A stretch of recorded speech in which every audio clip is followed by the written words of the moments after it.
Hi, just a little. How's it going? Are you good? Brilliant. So today, what I have for you is another video, obviously. Meow. Meow.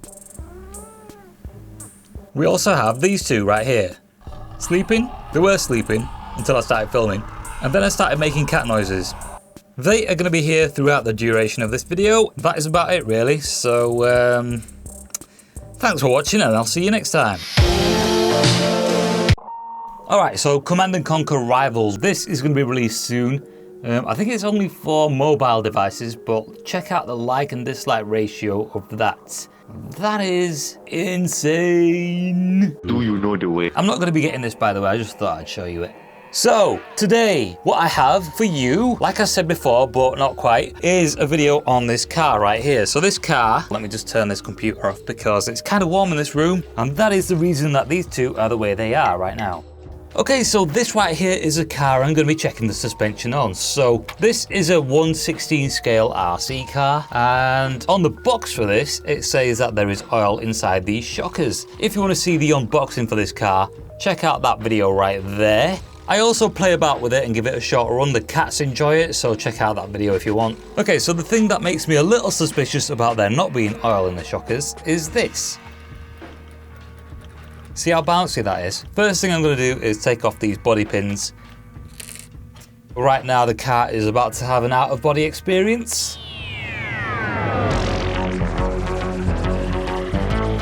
That right there is basically what it is. Straightforward, simple, covered in hairs. As you know, I recently acquired a set of Allen keys, and if you don't know why I got them, then you missed out on a video. So you need to update your video watchingness. I suggest you go back and watch because you're missing out on goodness that you will enjoy. If you don't enjoy, then you get your money back. Money back guarantee if you don't enjoy. And if you do enjoy, then give me money. Okay, so what I'm doing right now is unwinding this shocker. I'm going to take this out and we're going to see what is inside of it, because if there is no oil inside of this, that means false advertisement, and the company that sold this is not really liable. They weren't the ones that made this. Now, I don't need to undo all the shocker in order to have a look at this, so I'm going to continue doing that. And how's your day been then? Has it been good? Really? Oh yeah, okay, I don't care. And we're nearly off with this now. It's nearly out, and this has come out. Right, left, up, down. Okay, so I'll move that to one side, and then we will focus our attention on this. This right here, this is Sparta. Nope. All right, so the camera's somewhat focused, and now I'll undo this, and if there is oil inside this, it will spill out onto the desk.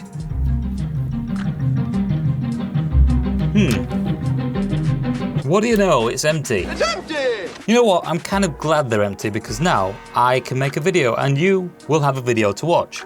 So I'm just going to take the rest of these off now. The Savage Flux I have is in need of repair. It needs one of these, an ESC, electronic speed controller. That controls everything. That is basically the brain. Also, I'll probably replace the motor on it. I have a motor because I replaced it originally. It's just the speed controller I don't have because the original one blew up. It actually blew up like within the first week I owned it. So that was kind of a bummer, but also a bit of a surprise because it went bang in my bedroom. That is where I was storing it because I just got it and I actually don't know what I was doing.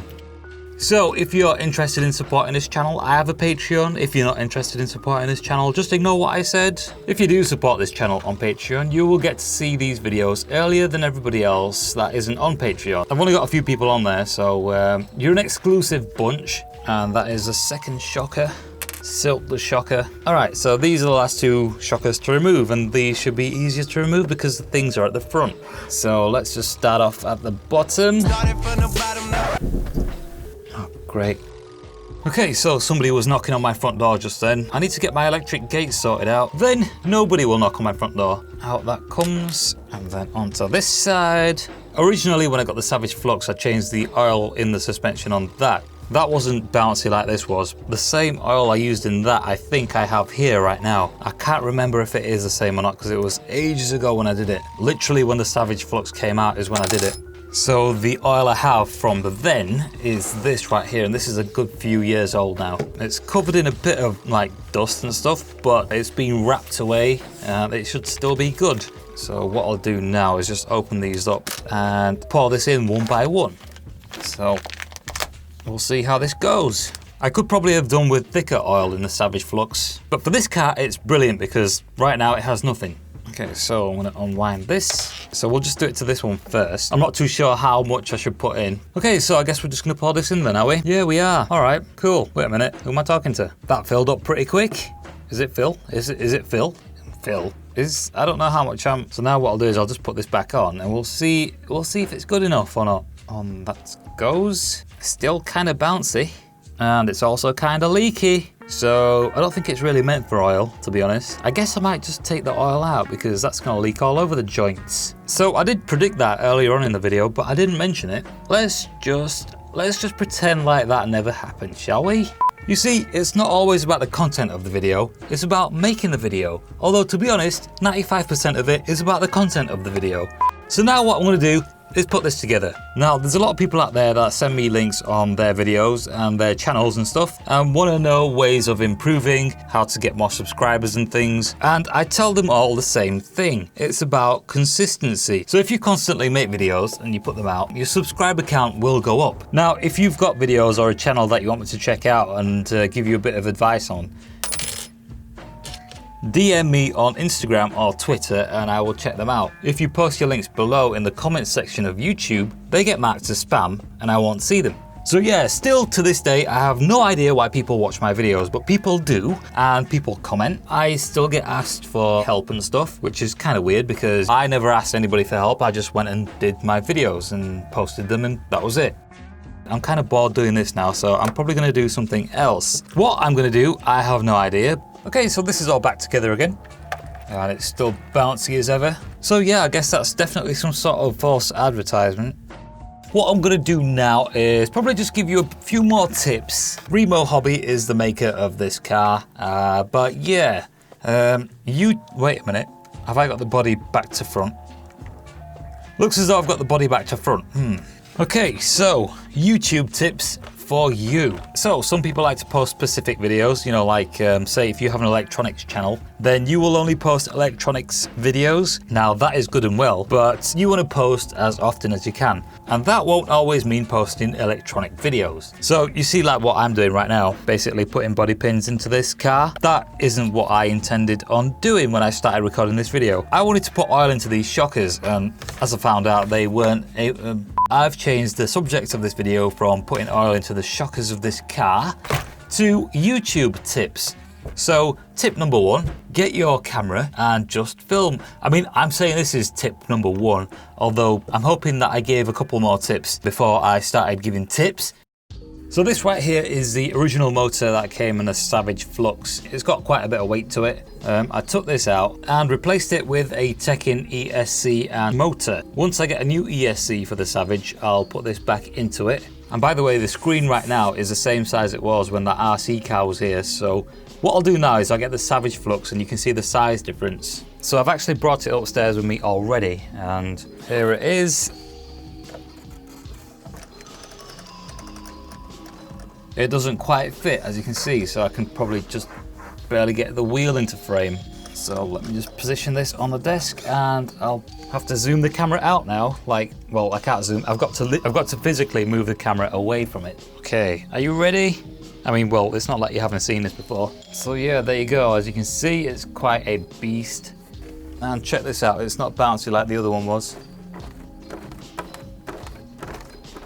So yeah, this is literally taking up 3/4 of the space of my desk. So what I'll do now is I'll show you what's underneath the body. I didn't plan on this video. I never really plan my videos out. I don't know if that's a good thing or a bad thing, but we're sort of I'm just going with it. I'm just going with the flow. It's my flow and here I go. Out come the body pins and I'm using pliers because I don't really want to damage my nails. I sound a bit like a girl. Well, not literally. I mean, like, you know, saying I don't want to damage my nails, but I really don't want to damage my nails because that's kind of annoying. Because then you've got to file them, you've got to smoothen them out, and also they catch on the mouse pad because this mouse pad right here is made of cloth. So that's annoying too.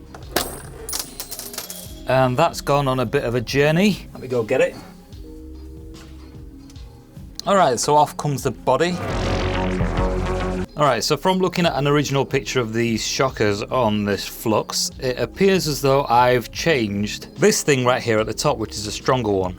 Also, originally there was a gap here, so I've blocked that off. Apparently in the newer versions of this is blocked off. And right here in the back, we have the Tekken RX-8 ESC. At one point or other, I'm not too sure if it was because the remote controller batteries were out of energy, but when I turned the car on, it decided to make a run for it. So I had to jump on it. Well, not quite jump on it, but I had to, you know, quickly grab a hold of it. Basically, I should have started the car up without the wheels on it. But, you know, who really does that? I should have done that because it was the first time I'd started it in about a year. Luckily, I grabbed it just in time, kept it held down, but before I could take the batteries out, the thing popped. Also inside here, we have the Tekken RX-8 motor, which just barely fit. The motor mount that's around it, I had to bend slightly to sort of fit this. However, I think the shaft on the motor is slightly worn out because the little bolt that keeps the gear onto it was a little loose for some reason and then sort of wore the shaft out. So I think there's no other way around it. I might have to replace the motor, but that's okay because I've got the original one. Also, what I've done is I've replaced the original axles with some wide heavy duty axles. So inside there, you can see that purple right there. They're usually black, but I've replaced these so it's wider than normal too. And I believe this was the first monster truck ever to be able to do a double backflip. It is a beast. I'm just in two minds of getting it working again. I could, but we'll see. Now, back in the day when I used to drive this truck, I used to bash it really hard and it took some pretty high drops. This right here is how it should be, but check that out. And it's the same on the front of the truck as well. Now, I did used to jump this pretty high too. I think the highest I got it was to about maybe 15 feet, but I think it was on grass. So at some point or other, I'll probably take this apart again and get it running. Maybe. I am actually away right now and will not be posting for a while, so I will have released this video whilst I'm away, and hopefully by the time I'm back I will have a video ready for you. I won't be filming where I've gone, but when I'm back I will resume as normal. And there we go, onto the floor it falls. Okay, so a couple of important tips if you want to start YouTubing. So the most important tip, number one, is to make sure your audio is nice and clear, because nobody likes muffled audio. Two, make sure the audio on your vocals is nice and high. If you're speaking, we want to be able to hear you. Video quality. Now, your video quality doesn't have to be as good as your audio quality, so long as your audio quality is good. Video quality is sort of second. You can record with your phone, just so long as it's good enough. That's all that matters. Number three, make sure you cut out any bits you don't need in the video. That is the boring bits, the bits we won't listen to, the bits that you just go on and on and on and on and on. The bits where you pause, the bits where you sort of think to yourself, cut them out. And this will be the last one. Make it entertaining. If it's not entertaining, nobody's gonna watch it. So that are all the tips. Those are all the tips from me. So I will see you soon. What else was I gonna say? I was gonna say something else, but I've forgotten. So don't worry about it. Catch me on Instagram, on Twitter, on SoundCloud now and then. And that is about it. So yeah, I'll see you in the next one. You'll see me in the next one. Really don't know why I decided to give YouTube tips in this video, but yeah, there you go.